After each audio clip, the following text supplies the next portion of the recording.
Happy fall, everyone. The leaves are falling and the trees will soon be looking dead.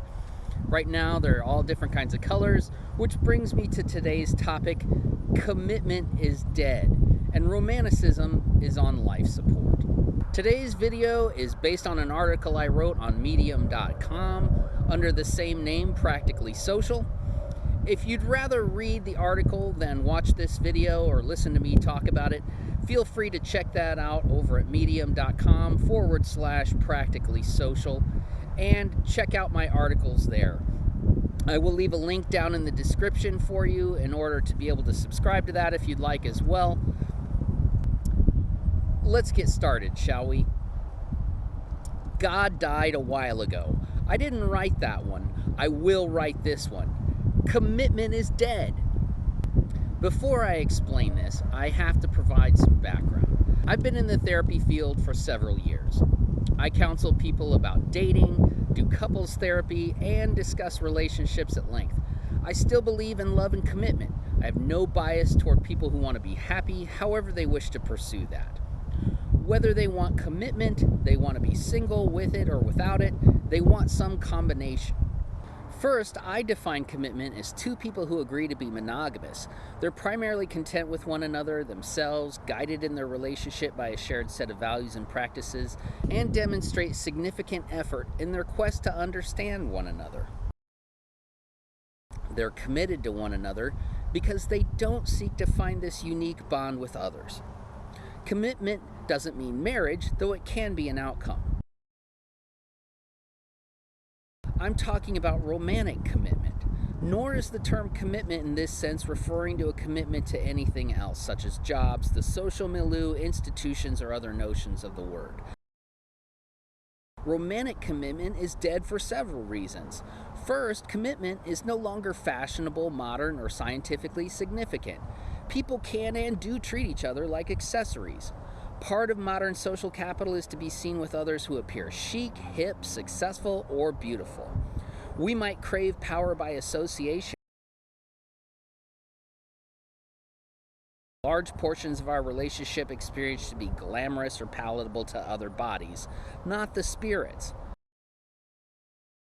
Selfies are becoming more passé as time passes, even though most of us don't have anyone following us around with a camera to document our experience. People want to know that you're wanted, lest you decrease in value. Secondly, we have adapted to the world to our will rather than adapting to it. Computers, AI, robotics, modern ways of reducing labor and cost, and more efficiency. We will wash away the romantic with a machine because we like what it does. We'll use Zelle to pay for it. So much for artistry and craft. The less we adapt, the less human, romantic, and committed we are.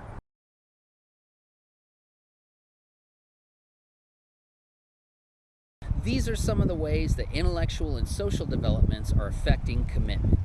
We're working toward equal pay and equal loneliness. No one is forcing us to maintain very much. In fact, everything from food containers to automobiles should always look good and can be thrown away optionally. Why not people?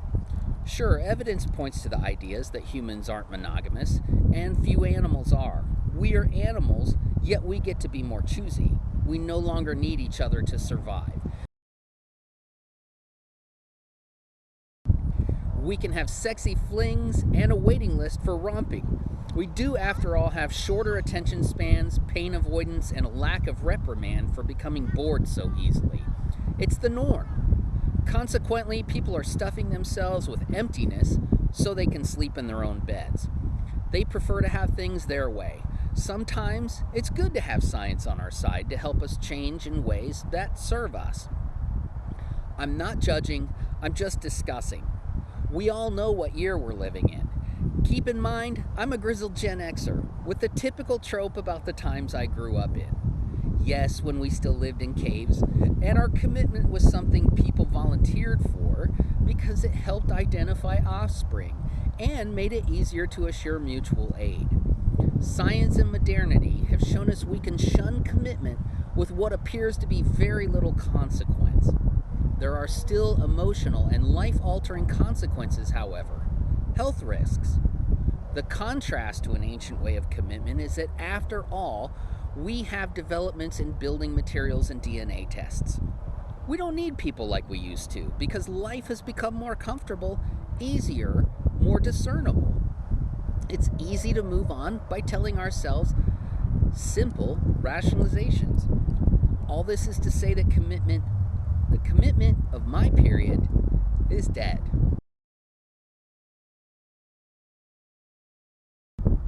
Even people from my generation question the meaning of the term now. Nonetheless, more examples of how commitment met its demise are needed. Remember, before we go down this branch, I'm open-minded and supportive to however people want to live their lives. I'm not a moral authority, judgmental, nor saying how we should live. I'm curious about the phenomena. As a therapist, I encounter many clients of a wide range who are in open relationships, monogamish, E&M, are in poly relationships, many loves, thruples, X's and Y's, are swingers, are having extramarital affairs, are unfulfilled, unloved, abused, or bored, are having emotional affairs and are unhappy, unloved, abused, or bored.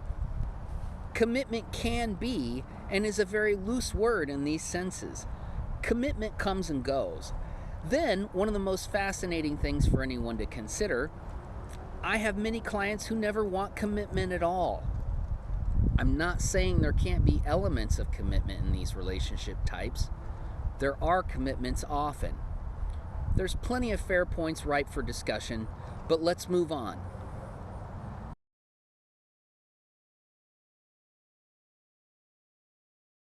We can also examine the trends towards not getting married and not wanting children.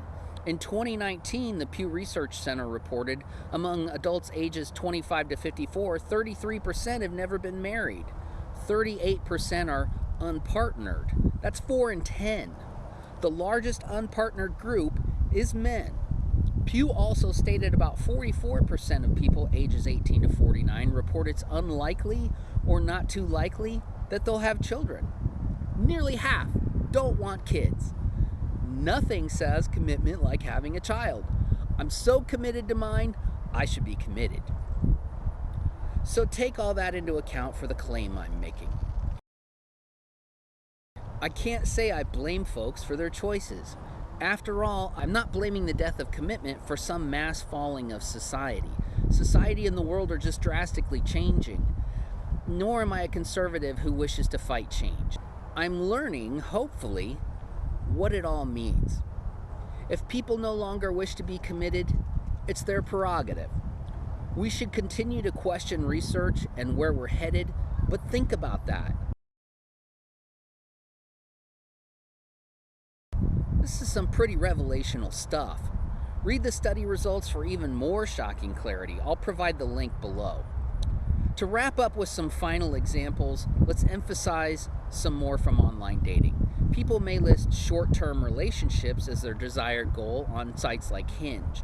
Countless profiles also say never married, don't have kids, don't want kids, among ages 35 to 53. I haven't included examples from other age groups because I don't search there. In Reddit forums, I've seen OkCupid recommended as a popular site for poly relationships. Let's not forget Adult Friend Finder and Facebook dating. Tinder also has long been known as a hookup app, and though many people find a relationship of some sort involving commitment, many more are only using it for non-committal sex. I've researched this as well. Profiles there frequently explicitly state looking for hookups, friends with benefits, NSA, or casual.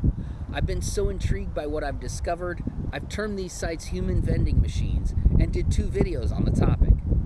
Another phenomenon is that many people refuse to define their agreements with others or their arrangements in order to label what's happening. They would have to commit to terms both conceptually and expressed to other involved people. It seems that friends with benefits, Netflix and chill, and someone I'm talking to are as far as some want to go with that. Commitment is dead, and no one wants to say the name anymore. Long-term relationship has become long texting relationship, which with some folks leaves them mistakenly thinking they are LSRs. I've been hammering on this for long enough. Examples of the change and the death of commitment are everywhere. A few nails left to dry before we bury this. Popular music has become rife with references to the shift in paradigm too. Justin Timberlake's Carry Out song comes to mind. Google the lyrics. I don't see how there's any romance woven into that one. Not sorry. Pop, country, rap, rock, they've all perpetuated the concept with songs and lifestyle. It's a reality. It sells because it's popular not to be committed anymore. Some people imagine that if they stay single, they'll live a party life forever. They will never age, get creaky joints, or suffer erectile dysfunction. They're immune to diseases and immortal. Well, I have news. Gravity is never lonely, my supple-faced idols. Commitment may just provide someone with someone that lasts when nothing else does. But commitment is a ghost. Wrapping up, I need to talk about a dirty word, partnership. I don't like the word partnership because it was conceived by an evil genius another millennium ago. It's legalese. Partnership sounds too much like contractors or an S-corp that a vote can dissolve. Partnership LLC. I understand that partnership has often been used by same-sex couples who don't wish to get married. In the legal sense, I think it's functional because it can and does provide benefit to people who need that definition. However, partners, such as those in law enforcement, medicine, law, and other professions, are too easy to fire, reassign, or vote out. Partner is a slippery word, which is why I don't like using it. Maybe we should use wholener, if there's a commitment with such a person. The term partner is a loaded word. It's a rose on the grave. I love to daydream that there is someone out there for me, that they're forever there for me and I am for them. I've seen and experienced greener grass, and I know that all the grass gets itchy at some point. I can live with the grass I chose without fear of missing anything because I know it's the best. The itchy feeling's always coming, but I can work through it with the right person. There you have it, my stance on modern commitment. What is this new attitude toward commitment? Is society allaying its fear by running while it burns in flames? Oh, the humanity! To the ultra-modern, commitment is dead. To the ancient romantics on life support, hope is fading. One friend of mine said commitment died a long time ago. Maybe she's right. What do you think? Thanks for joining me today. Be sure to leave a comment and subscribe if you haven't already. We're up to 61 subscribers and over 1,200 views. I couldn't do it without you. Please share this video with people you know and open the discussion even further. I'm looking forward to seeing you next time.